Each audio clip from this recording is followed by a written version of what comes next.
नमस्कार, आप देखना शुरू कर चुके हैं न्यूज़ यूपी 95 और मैं हूं आपका होस्ट एंड दोस्त सुमित। दोस्तों, कुछ दिन पूर्व झांसी जिले में मौट पर यादव समाज के द्वारा एक बैठक आहूत की गई थी, जिस पर एक फैसला लिया गया था कि अब यादव समाज 13वीं भोज का बहिष्कार करेगा।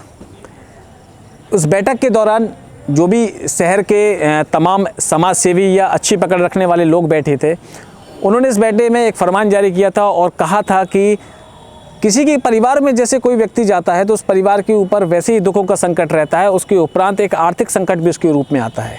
छोटे रूप में जैसे ही हमारे सनातनी धर्म में जिस तरह की परंपरा रही है उस अनुसार या तो 13 ब्राह्मण भोज करा के या कन्या भोज करा के एक छोटे रूप में उस कार्यक्रम को किया जा सकता है।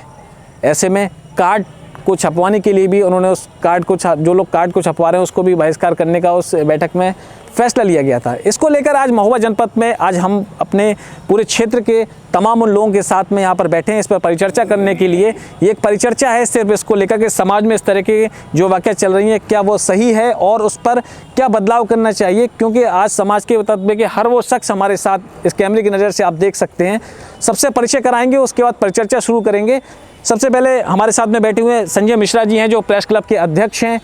प्रीतम शास्त्री जी हैं, इनको बुंदेलखंड रत्न भी कहा जा सकता है। भागवताचार्य हैं, बुंदेलखंड के साथ में अन्य प्रदेशों में जाकर भी यह भागवत कथा करते हैं। शिव कुमार गोस्वामी जी हैं जो कि पूर्व प्राचार्य हैं डीएवी इंटर कॉलेज के। हमारे साथ में देवी चरण जी हैं जो मंडलेश्वर हैं। एलसी अनुरागी जी हैं जो प्रोफेसर साहब हैं, लगातार इनकी लिखी हुई कई किताबें और इनके जो कह सकते हैं इनके द्वारा पेपरों में अधिकतर इनके हम विचारों को सुनते रहते हैं। भरत विशाल शुक्ला जी हैं जो कि पूर्व बार एसोसिएशन के अध्यक्ष हैं और सामाजिक कार्यों में हमेशा अग्रणी रहते हैं। चंद्रशेखर चौड़कार गुड्डू सोनी जी हैं, लगातार महोबा जनपद के आसपास के क्षेत्रों बुंदेलखंड रीजन पर विकास कार्यों पर चर्चा करते रहते हैं और हमेशा अहम मुद्दों को उठाते हैं। इंद्रपाल रिछारिया जी हैं, इंद्रपाल यादव जी हैं, सॉरी माफ़ी चाहूँगा, इंद्रपाल यादव जी हैं जो कि बार एसोसिएशन के अध्यक्ष हैं और लगातार सामाजिक जो भी ऐसी चेतनाएं रहती हैं उसमें अपनी भागीदारी निभाते हैं।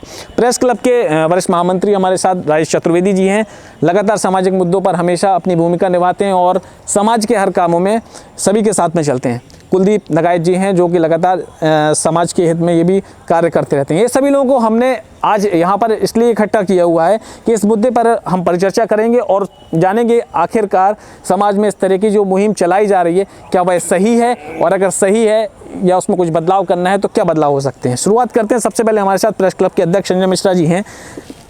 संजय जी, आपने भी एक खबर को पढ़ा होगा, आप बड़ी गहनता से खबरों को देखा करते हैं और भास्कर के आप ब्यूरो चीफ भी हैं। क्या लगता है कि जो मौट में जो ये फरमान जारी हुआ है इसमें कितनी सत्यता होनी चाहिए और क्या होना चाहिए? सुमित जी, देखिए, जहाँ तक त्रयोदशी का सवाल है तो उसमें जो हाँ भोज पर चर्चा हो रही है, तो त्रयोदशी हिंदू सनातन धर्म में एक संस्कार है। भोज एक अलग मुद्दा है और संस्कार अलग मुद्दा है, दोनों अलग अलग मुद्दे हैं, दोनों अलग अलग विषय भी हैं।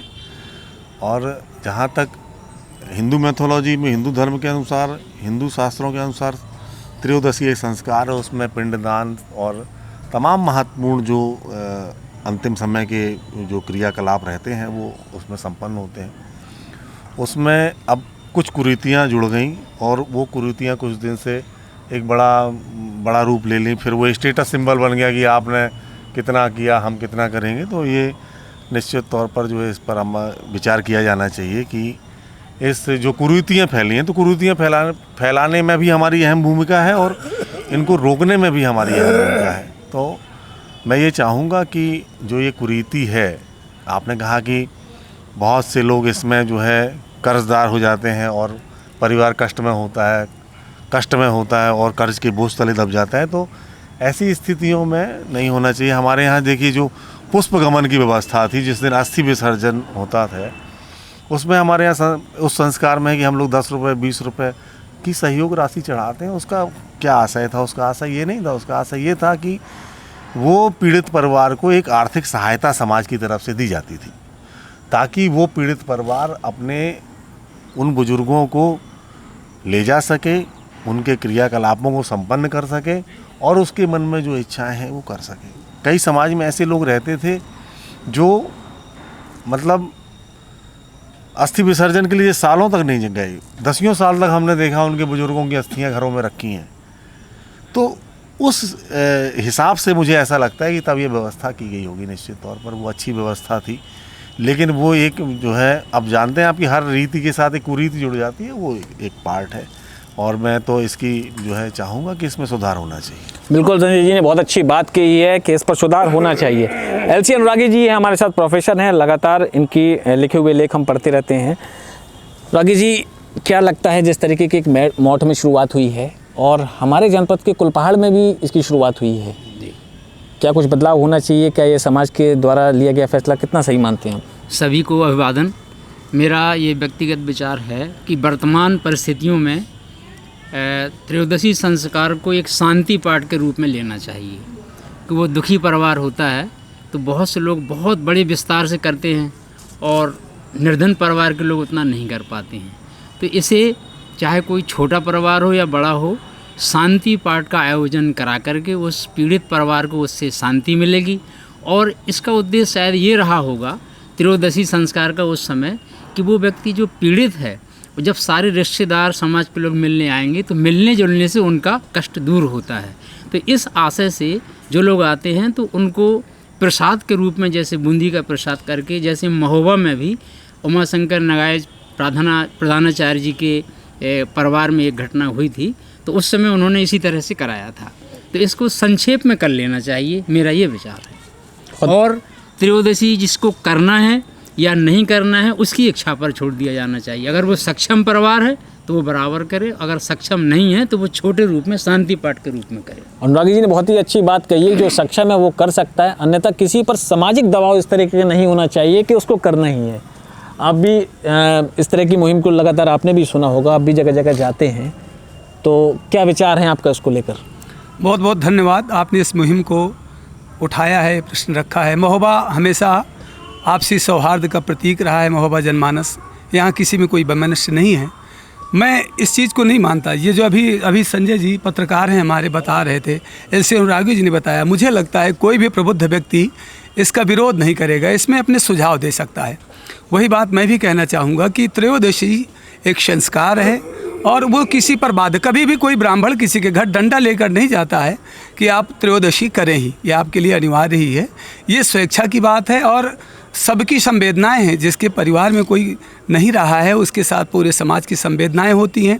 संजय जी भी बता रहे थे कि हमारे यहाँ एक पुष्प विसर्जन की परंपरा होती है, उसमें सभी लोग कुछ न कुछ अर्थ देते हैं उस परिवार के प्रति। धन का और मानवता का, दोनों का वो प्रतीक माना जाता है, जो भी उपहार दिया जो उसमें चढ़ाया जाता है। रही बात उसकी, तो मुझे लगता है कि जिनमें सामर्थ्य नहीं है तो जो कन्या भोज या ब्राह्मण भोज किया जाना चाहिए, वो भी एक ठीक बात है, वैज्ञानिक है। हमारी जो सनातन पद्धति है वो वैज्ञानिक तत्वों पर आधारित है। जहाँ व्यक्ति की सामर्थ्य समाप्त होती है वहाँ से प्रभु की सत्ता की सामर्थ्य प्रारंभ होती है। वो अंतिम सत्य है। आत्मा कोई होती है, ज़रूर होती है, जो इतने बड़े शरीर का संचालन करती है, तो कोई ना कोई तो वो होता ही है उसके अंदर, वो शक्ति है और वो सूक्ष्म रूप में होती है। एक चीज़ और है वैज्ञानिक कारण कि जब हम लोग किसी गरीब या निर्धन को भोजन कराते हैं तो वो कोई भी हो, भोज मैं नहीं कह रहा हूँ कि 13 ब्राह्मण 13 कन्याओं का ही भोजन आप करा सकते हैं, तो उनकी जब वो उनका जब उदर पोषण होगा, तृप्त होंगे, तो उनकी जो डकार निकलती है वो वायु देवता जो है उसको बहा करके ले जाते हैं और उस ऐसा मानना है कि उस आत्मा को, उस सूक्ष्म जीव को तृप्त करते हैं और वो उससे जो है आजकल वो चलता है कि पितृदोष लग गया, ऐसे दोषों से मुक्ति मिलती है और आत्मा को सुख मिलता है। मैं यही कहना चाहूँगा, ये कोई दबाव नहीं है, परंपरा है, इसको स्वेच्छा से लोग करें, कोई किसी का कोई दबाव नहीं, इसको कोई रोक भी नहीं सकता और इसको कोई हठधर्मिता से करा भी नहीं सकता। बहुत अच्छी बात कही है, जो सक्षम है वो करें और जो नहीं है वो छोटे रूप में भी कर सकते हैं। प्रीतम शास्त्री जी हमारे साथ में है, इनको बुंदेलखंड रत्न भी कहा जाता है क्योंकि बुंदेलखंड के साथ साथ में ये प्रदेश में भागवताचार्य हैं और काफ़ी जगह पर ये जाते हैं। क्या मानना है पंडित जी आपका इस विषय को लेकर? सुमित जी बहुत बहुत धन्यवाद है। निवेदन करूं आपसे, पहले तो मैं यही कहूं कि त्रयोदशी का अर्थ क्या होता है। त्रयोदशी के साथ साथ वर्षी होती है तो 13, 12, 25 होता है। 5 तत्वों से शरीर बना है, मन, चित्त, बुद्धि, अहंकार, 5 ज्ञानेंद्रियाँ, 5 कर्मेंद्रियाँ, ऐसे 24 और एक 25वां तत्व। तो ये बिल्कुल नहीं होना चाहिए। सत्य ये है, धर्म की गति बदल जाती है देश काल परिस्थिति के अनुसार। आप कहें कैसे? झूठ बोला पाप होता है? कोई गौ की हत्या करने आ रहा है और कसाई कहता है कि गाय है, देखी, हम क्या कहेंगे, देखी नहीं देखी भाई, झूठ बोलना पड़ा। वहाँ कोई ये दोस्त नहीं। ऐसे ही तरुण सागर जी अच्छे संत हैं, हो गए हैं, अब तो शांत हो गए हैं जैन समाज के। क्या बात, मैं तो पढ़ता रहता हूँ, अध्ययन करने की आदत है। उन्होंने लिखा है, रात्रि भोज से भी अधिक दुखदायी है त्रयोदशी भोज। त्रयोदशी भोज इतना किसी परिवार में वो दुख हो रहा है तो सिंपैथी तो अलग रही, उसकी सहानुभूति अलग रही। उसके यहाँ आप जो है खाना बोले वो उसका, मैं तो ये तक लिखा उन्होंने कि वो उसका मांस खा रहा है मुर्दे का, यदि भोजन कर रहा है तो। मैं तो जाते ही नहीं हूँ, सत्य ये है।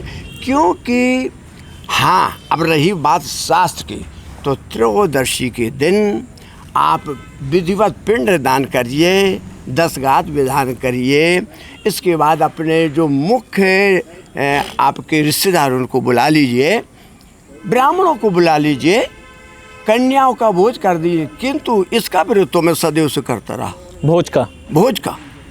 ये इसलिए मैं बता रहा हूँ कि उसकी सामर्थ्य ना हो। अरे अभी वो यहाँ रामनगर में मराठा थे, वो शांत हो गए, राहुल सर यहाँ कोचिंग खोले, कहे क्या बताऊँ मैं, सब जहाँ जहाँ जाता रहा तो वो कहेंगे कि भोजन ही कराया, तो बेबस होकर के भोजन कराना पड़ा उन्हें। तो ये कोई परंपरा नहीं थी, मेरे पूर्वज तो खाते ही नहीं थे। बैठे बुजुर्ग आपसे देखिए कि जो वयोवृद्ध थे या तपस्वी थे वो मृत्यु भोजन ही खाया करते थे, नहीं खाना चाहिए। अब रह गई बात इसकी कि भाई व्यवहारिकता, आत्म शांति कैसे मिले।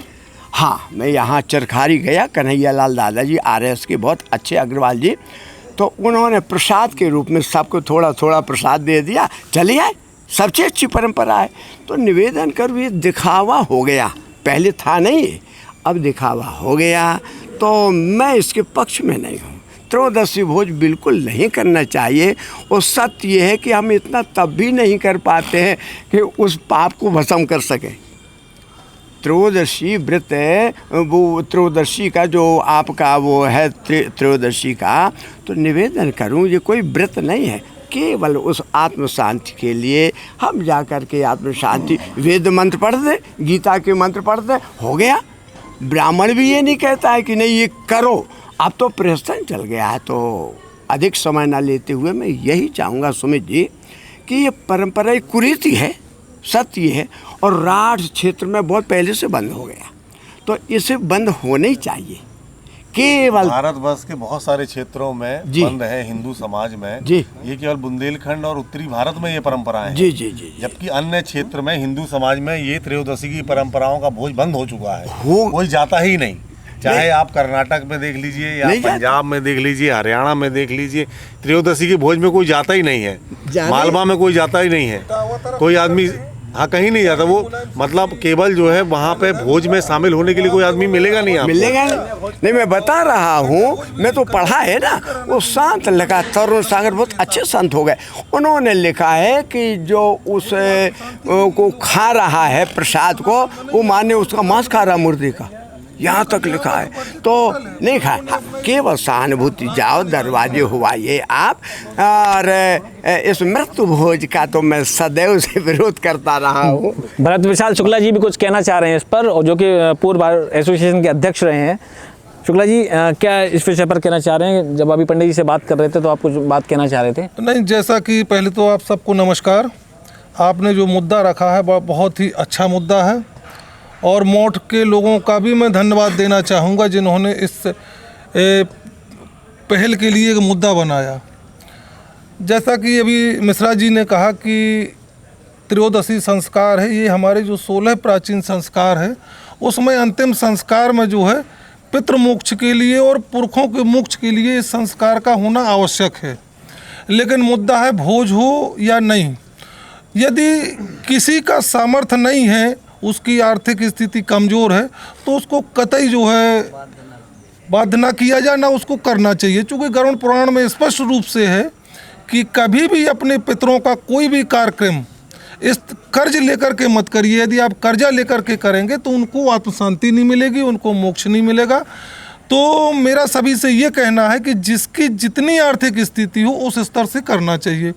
जैसा कि अभी शास्त्री जी ने कहा कि जो त्रयोदशी का भोजन है साधारण भोजन नहीं है, इसको पचा पाना हर किसी के बस की बात नहीं है। जो भी त्रयोदशी का भोजन करता है उसको कम से कम 108 गायत्री जाप करना चाहिए। अगर वो 108 गायत्री का जाप नहीं करता है तो निश्चित रूप से जो है उसके लिए बड़ा कष्टदायी और बड़ा जो है नुकसानदायक होता है। अब मैं नाम नहीं लूँगा, तमाम ऐसे धर्माचार्य मैंने देखे हैं जो ये काम करते हैं। उनके घरों में जाके देखिए आप कि वो कार्यक्रम कराने जाते हैं, बड़ा सज धज के जाते हैं। जब उनके घर में आप देखेंगे तो या तो कोई दिव्यांग होगा या कोई कुंद बुद्धि का होगा, मतलब वो कुल मिला के बड़ा कष्ट में होगा वो परिवार। तो भोज का हम विरोध करते हैं और जो हमारा सनातनी त्रयोदशी कार्यक्रम है पिंडदान वगैरह, इसका हम समर्थन करते हैं। क्योंकि अगर हम सनातन को मानते हैं तो हमें त्रयोदशी संस्कार को मानना आवश्यक है, क्योंकि हमारे अंतिम संस्कारों में जो है ये शामिल है। और ये आज से नहीं है, ये सदियों से है।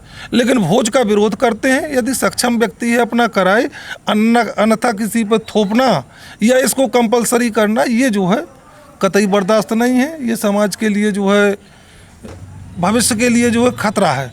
क्योंकि आदमी स्टेटस सिंबल बनाए है कि भाई नहीं करूँगा तो समाज क्या कहेगी। तो समाज को भी एक मैसेज है कि यदि कोई आदमी समाज में हमारा कमज़ोर है आर्थिक रूप से और यदि वो नहीं कर पाता है तो उसका मनोबल घटाइएगा नहीं, उसका बढ़ाइएगा। और उसको चाहे भले ही किसी भी तरीके से आप उसका मनोबल ना गिरने दें। और जो ये कुरीति है इसको समाप्त होना चाहिए।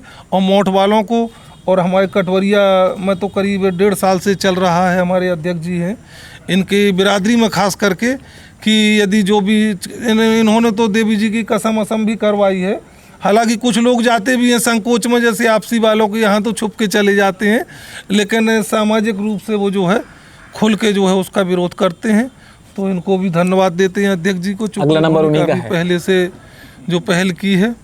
नहीं बिल्कुल, और शुक्ला जी ने बहुत अच्छी बात कही है कि जो लोग अगर उस स्टेटस सिंबल ना बनाए और अगर जो लोग कर सकते हैं वही लोग करें, अन्यथा जो भी उसकी पद्धति और जैसा वो कर सकते हैं, जो सनातन धर्म है जिस तरीके से पूजा पाठ है उस हिसाब से करके उसके छोटे रूप में उसका कार्य कर सकते हैं। हमारे साथ अब इंद्रपाल यादव जी हैं जो कि कुलपहाड़ से हैं और बार एसोसिएशन के अध्यक्ष भी हैं। जो मौठ में भी शुरुआत हुई है आपके यहाँ लगभग 1.5 साल से चल रहा है, तो क्या लग रहा है कि जब से ये शुरुआत हुई है इस पर क्या कहना चाहते हैं और कितना लोग इस चीज़ को मान्य कर पा रहे हैं?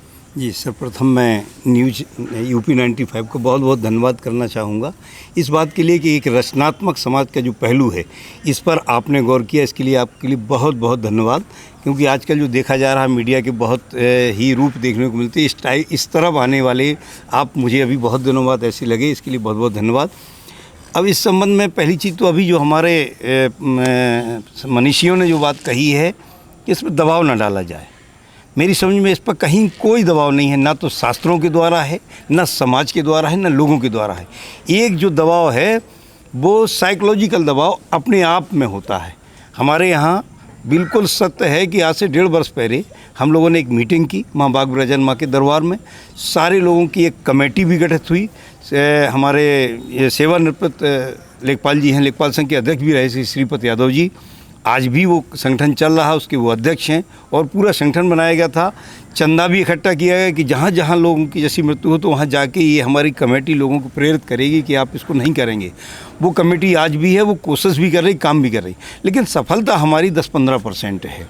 उसकी वजह ये है कि हमने देखा, मैं ही खुद, जैसे मैंने मेरी चचेरी बहन के ससुर ख़त्म हुए, मैं वहाँ उनके अंतिम संस्कार में गया और उससे पहले गया। बाद में हुआ कि हमारे यहाँ भाई साहब 13 महीने है, बड़ा बुरा लगा, रिश्तेदारी टूटने की संभावनाएं आ गई। हमारे ससुर ख़त्म भए, हम उनके 13 महीने गए, दूसरे जो रिश्तेदार ख़त्म हुए तो वहाँ ये हो रहा कि भैया ये जाने कौन सी प्रथा चलाने लगे कुलपहाड़ के लोग, हम इसका जो है समर्थन नहीं करते हैं। तो दबाव पड़ने लगा, लोग जाने लगे। तो अभी हमें सफलता नहीं मिल रही उसमें। बेशक ये कुरीति है, जैसा अभी शास्त्री जी ने बताया। मैं यही सोच रहा था, मैं शास्त्री जी की बात ही बोलना चाहता था कि कहीं वैदिक रूप से या हमारे शास्त्रों में इसकी मैंडेटरी तो नहीं है, तो मैंडेटरी शब्द कहीं आया नहीं। तो ऐसी स्थिति में बिल्कुल हर सूरत में से इग्नोर करना चाहिए, इससे बचना चाहिए, लेकिन एकदम से बंद नहीं होगा। इस तरह करना चाहिए जैसे 50 से नीचे वालों की 13 ना की जाए, 50 से ऊपर वालों की थोड़ा हिसाब से की जाए। और इसमें दबाव तो किसी का नहीं है। अगर लोग अपने तरफ से, या तो ये हो कि बड़ा संगठन जैसे मोट वालों ने बनाया, इस संगठन को व्रत रूप दिया जाए, जैसे राजनीतिक पार्टियों का संगठन होता है, ऐसा एक सामाजिक संगठन, जैसे हर समाज का एक संगठन है, जैसे यादवों का संगठन है, तो वो ही अपने में करें, मैंडेटरी करें कि कोई यादव किसी भी रूप में 13 नहीं करेगा, चाहे छोटा हो या बड़ा। ये तो स्वतः होता ही, हमारे कहने से थोड़ी है। छोटा छोटे रूप में करता है, बड़ा बड़े रूप में कर रहा है। अध्यक्ष जी, बात यहाँ ये हो रही है, कारण यहाँ पर बैठने का और मुद्दा ये था कि जैसे समाज में हर तरह के लोग होते हैं, कई लोग सक्षम होते हैं और कई लोग सक्षम नहीं होते हैं। तो एक बात ये आ जाती है समाज में कि भाई अगर कोई व्यक्ति सक्षम नहीं है और इस तरह के आयोजन नहीं कर पा रहा है, तो समाज में ही लोग उसको कहने लगते हैं कि आप 10 जगह जाते हैं। बात कही है सुमित जी, वो बात जो है इसलिए थोड़ा अप्रिशिएट करने वाली है। आ रहा हूँ मैं संजय जी आपके पास में, और मैं आपकी बात को बिल्कुल दर्शकों तक पहुँचाऊँगा। वो अप्रिशिएट करने वाली बात है। मैं थोड़ा सा आपके माध्यम से ये भी संदेश देना चाहता हूँ कि ये एक आंदोलन का रूप लेना चाहिए और सामाजिक कुरीति है। चाहे वो राजा राम मोहन राय ने आंदोलन चलाया हो, चाहे विनोबा भावे ने चलाया हो, किसी ने भी चलाया हो, अलग अलग मुद्दों पर चलाए गए। तो अगर सामाजिक कुरीति कोई फैली है तो उसको एक आंदोलन के रूप में, जब तक हम केवल यादव समाज, कुर्मी समाज, ब्राह्मण समाज और जो है सोनी समाज, ये सब में बांट करके कभी कुरीति को दूर नहीं किया जा सकता। जब तक पूरी व्यवस्था के अंतर्गत, हम पूरे सनातन के लोग एक व्यवस्था के अंतर्गत हैं, तो हम सबको ये संकल्प लेना पड़ेगा कि हम इस कुरीति का विरोध करेंगे। बहुत अच्छी बात कही है प्रेस क्लब अध्यक्ष संजय मिश्रा जी ने कि सबको एक साथ आकर और इस पर सभी समाज के लोगों को एक साथ आकर इस पर सोचना होगा। पूर्व प्रचार है हमारे साथ में शिव कुमार गोस्वामी जी। आपने अभी सबकी बातों को सुना। जी हाँ। एक लंबा दशक है और आपने बहुत सारा एक्सपीरियंस, क्योंकि आपने एज के हिसाब से कई सालों से आप देखते चले आ रहे हैं कि क्या क्या परिवर्तन हो गए समय के अनुसार। क्या लगता है जो चीज़ें चल रही हैं कितनी सही हैं? देखिए, ये कार्य जो है पहले से अब इसका ज़्यादा रूप बढ़ गया है। लेकिन मैं इलाहाबाद गया कई कार्यक्रमों में इस शांति के, तो देखा दक्षिण के लोग वहाँ पर बहुत अधिक जो है अपना भोजन बनवाते हैं, और वो जो निरीह बैठे रहते हैं वहाँ पर दद्य नारायण, उनको भोजन करवाते हैं। उनकी मान्यता ये है कि हम घर में बहुत बड़ा आयोजन करते हैं, लेकिन वास्तव में जिनके भोजन कराना चाहिए, जो जिनको आवश्यकता है, तो वो भोजन करके उनकी आत्मा तृप्त होती है और उस दिवंगत आत्मा को वो एक तरह से आशीष देते हैं, तो उसको शांति मिलती है। इसके बाद लोग घर आकर के ये परंपरा करते हैं इलाहाबाद के बाद। तो घर में चूँकि प्राचीन समय में भी एक दूसरे के सुख में दुख में सब लोग जाते थे, आज उसका मेरी समझ में उद्देश्य ये है कि जो लोग इकट्ठे होते हैं, अब सब जगह लोग सबको बुलाते हैं। जैसे अब हमें सभी जात धर्म के लोग बुलाते हैं, हम सब जगह जाते हैं, तो हमारी भी अपनी परिस्थिति कि भाई हम भी सबको बुलाएं। अच्छा, लेकिन ये है कि जैसे कोई नौजवान 20 साल का गुजर जाता है, 25 साल का गुजर जाता है, तो उस स्थिति में जो है थोड़ा सा विचार करना होगा कि उस समय बहुत सूक्ष्म रूप से उस आत्मा की शांति के लिए हमें शांति पाठ है, थोड़े से कन्याओं का भोज है, कुछ युवा हमारे जो अनाथालय के बच्चे हैं उनको है। तो इस तरह से कोई 80-90 साल का है, चलो भाई उसके लिए हम एक अपना रूप थोड़ा दूसरा कर लें। लेकिन दूसरी तरफ ये भी है, हम जो हमारी सनातन मानता है कि इस भोज के लिए, उसको पचाने के लिए उसमें गायत्री का पाठ बहुत आवश्यक है, और वो सब कोई कर नहीं पाता है, लेकिन करना चाहिए। तो एकदम तो इस परंपरा को समाप्त नहीं किया जा सकता है। और जब 13 दिन तक जब लगातार लोगों का आना जाना रहता है, उससे उस परिवार को बड़ी शांति मिलती, सहयोग मिलता कि मुझसे जुड़े लोग बहुत से लोग हैं, मैं अकेला नहीं हूँ। और उस समय अपने को वो असहाय महसूस करता है, और जहाँ सबका संबल मिलता है तो उसे थोड़ा सा 13 दिन लगातार आने जाने से शांति मिलती है।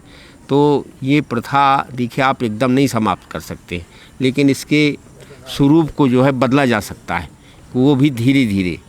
जैसे अभी हमारे शास्त्री जी ने कन्हैया लाल जी का उदाहरण दिया, मैं भी देना चाहता। तो वहाँ गए तो उन्होंने एक एक दोना में बूंदी खिलवा दी। बाद में कुछ लोगों ने पीठ पीछे बाहर आए तो हमसे भी आलोचना की, यार इतने बड़े आदमी और ऐसा। तो हमने कहा देखिए भाई, ये उनका अपना दृष्टिकोण है कि उसको उन्होंने जो है सूक्ष्म रूप में कर दिया, तो ये है कि कोई बुरी बात नहीं है। तो आज आवश्यकता ये है कि हम जिसकी क्षमता हो वो करे। आज भी आप देखते हैं इसी भोज में बड़े बड़े नेता, बड़े बड़े लोग बड़े व्यापक ढंग से करते हैं, सामान्य लोग सामान्य ढंग से करते हैं। तो मान लीजिए एकदम तो इसको बैन नहीं लगाया जा सकता है। जिसकी जो क्षमता हो, जितनी आर्थिक स्थिति हो, उस हिसाब से करें। अब वो फूल इलाहाबाद जाते हैं, सब लोग इकट्ठे होते हैं, कोई 50 रुपये, कोई 10 रुपये, कोई इस तरह से उसमें श्रद्धांजलि के रूप में अर्पित करते हैं। एक तरह से वो सहयोग हो जाता है। जैसा संजय ने कहा कि 10-10 साल पहले फूल रखे रहते थे, अब वो सहयोग राशि से ही लोग अपना मिला करके और इलाहाबाद में जो है तर्पण क्रिया करते हैं, संगम में विसर्जन करते हैं पुष्पों को। तो ये एक प्रकार से सहयोग की भी भावना है और उस परिवार के लिए सद्भावना है, मतलब सांत्वना है कि जिससे उस परिवार में कहीं ये महसूस न लगे कि मैं अकेला हूँ। मेरे साथ समग्र समाज है, सारे समाज के लोग हैं। और ये प्रथा जो है आप आज नहीं, ये प्राचीन समय से चली आ रही, लेकिन रूप बदलते रहे और आज उसका रूप बढ़ गया है। तो अब ज़रूरत इस बात की है कि हम इसको अंतिम रूप से यही कहेंगे कि हम जिसकी जो क्षमता हो उस हिसाब से करें, किसी को बाध्य न किया जाए, ताकि उस पर आर्थिक संकट ना हो।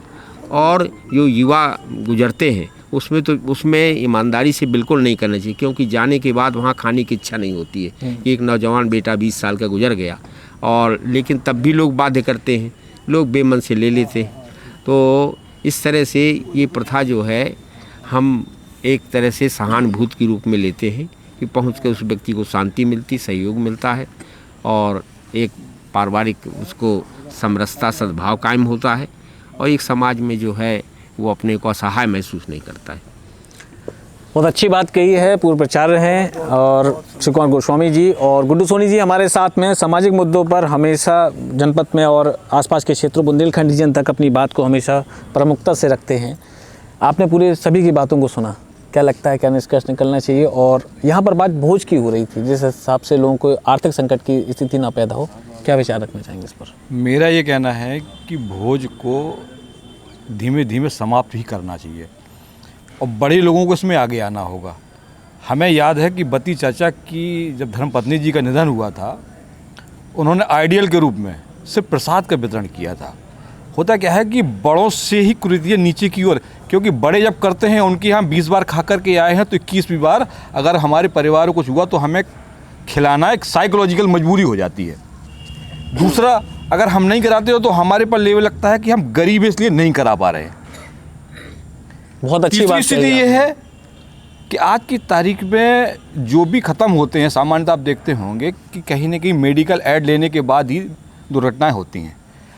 मेडिकल ऐड इतना महंगा हो गया है कि उसके बाद फिर उसको परिवार के ऊपर ये खर्चे कहीं ना कहीं, भले ही हम नहीं कहते, लेकिन कहीं ना कहीं हम कर्ज में दब से जाते हैं।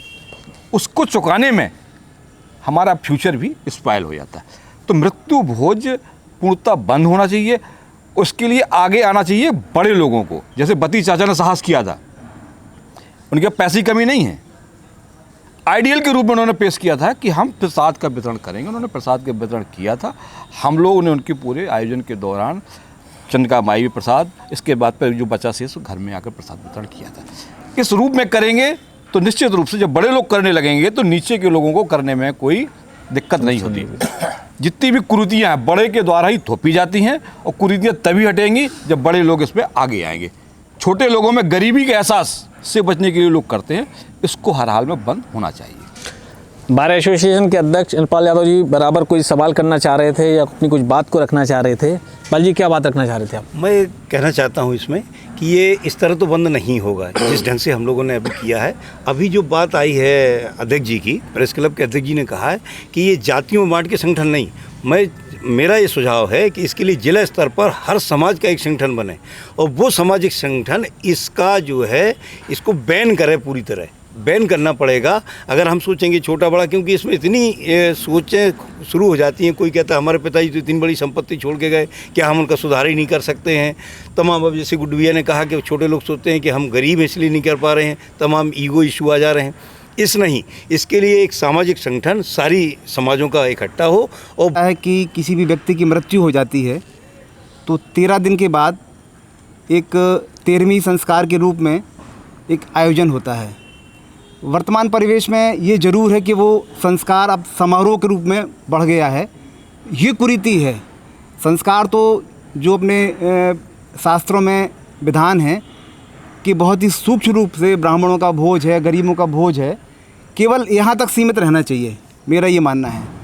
अब वो धीरे धीरे बढ़ते बढ़ते वो गेस्ट हाउस तक पहुँच गया है। इस कुरीति को बंद होना चाहिए। संस्कार में जो विद्वान पंडित हैं उनकी राय ली जानी चाहिए कि भाई ये संस्कार को सूक्ष्म रूप से कैसे हम करें, क्योंकि ऐसी भी मान्यता है कि जो मृतक है उसकी आत्मा की शांति के लिए इस प्रकार के जो संस्कार हैं वो सूक्ष्म रूप में करने ज़रूरी हैं। तो उसको ये देखते हुए कि कोई ऐसी चीज़ जो है जो परिवार में इस प्रकार की बातें आती हैं कि अगर हम ऐसा नहीं करेंगे तो हमारे साथ कुछ अनिष्ट हो सकता है, तो बड़े समारोह के रूप में ये नहीं होने चाहिए। सूक्ष्म रूप में कैसे हो सकता है, इसके बारे में ज़रूर सबकी जो है जो विद्वान लोग हैं इनकी राय ली जानी चाहिए। अब जो एक बात आड़े आती है वो ये है कि लोगों को एक सामाजिक भय सताता है कि हम पड़ोस ने हमारे इतना बड़ा आयोजन किया है तो हम अगर छोटा सा आयोजन करेंगे तो हम समाज में हमें लोग छोटे रूप में देखेंगे।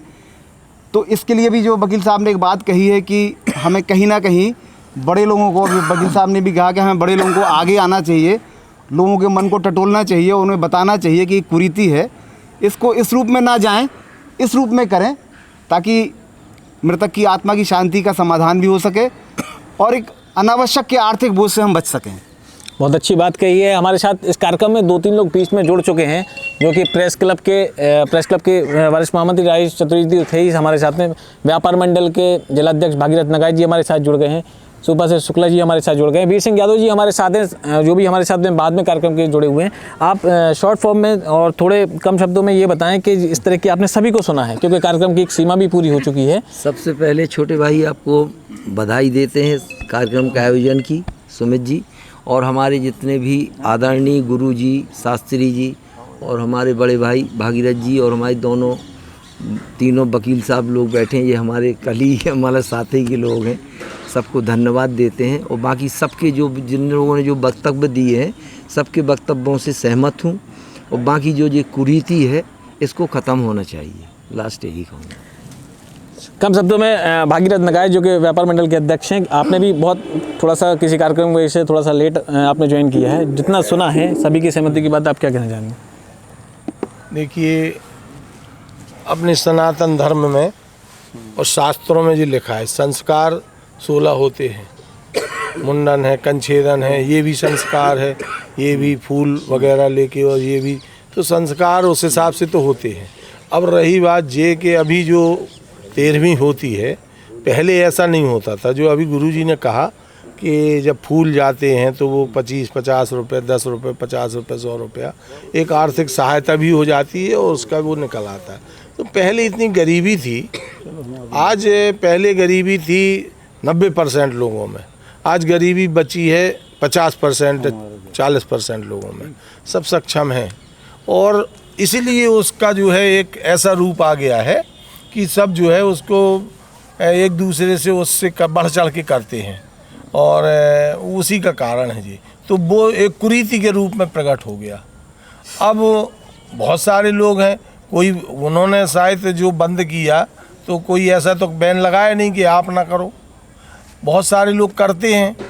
अगर सहमति बन जाए और एक सीमित, जैसे कन्या भोज या अपने रिश्तेदार और ब्राह्मण भोज, इतना जो है तो होना चाहिए।